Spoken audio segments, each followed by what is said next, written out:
મણિપુરમાં ફરી ભભૂકી હિંસા. અનેક ઘરોમાં આગ ચાંપી અને અંધાધૂંધ ફાયરિંગ બાદ ઇન્ટરનેટ સેવાઓ પણ બંધ. મણિપુરના ઉખરુલ જિલ્લામાં મંગળવારે સવારથી જ સ્થિતિ અત્યંત તણાવપૂર્ણ બની છે. તાંગખુલ નગા સમુદાયના એક સભ્ય પર થયેલા કથિત હુમલા બાદ હિંસા ફાટી નીકળી, જેમાં લિટન સરેખાઉંગ વિસ્તારમાં અનેક ખાલી મકાનોને આગ ચાંપી દેવામાં આવી હતી. હથિયારધારી શખ્સો દ્વારા કરવામાં આવેલા અંધાધૂંધ ફાયરિંગને કારણે લોકોમાં ફફડાટની સ્થિતિ છે.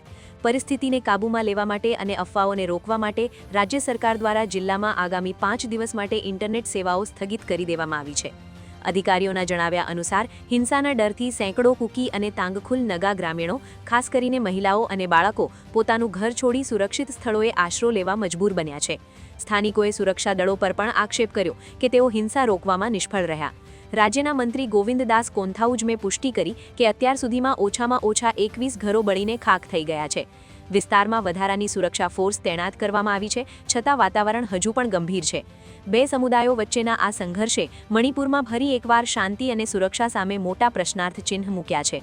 તમારા મતે મણિપુરમાં અટકવાનું નામ ન લેતી આ હિંસા પાછળ કોણ જવાબદાર?